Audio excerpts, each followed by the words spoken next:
হাসরের ময়দানে কত কাতার মানুষ হবে গো। নবী বলেন আয়েশা, হাসরের ময়দানে মানুষ 120 কাতার মানুষ হবে। কয় কাতার? আয়েশা রে, হাসরের ময়দানে 120 কাতার মানুষ হবে।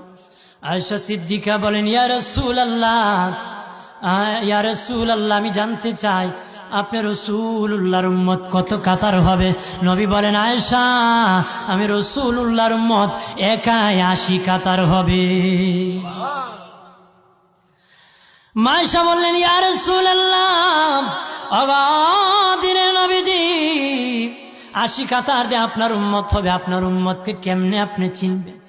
নবী বলেন আয়েশা রে, আমার উম্মতকে 3টা পরিচয় আমি চিনব।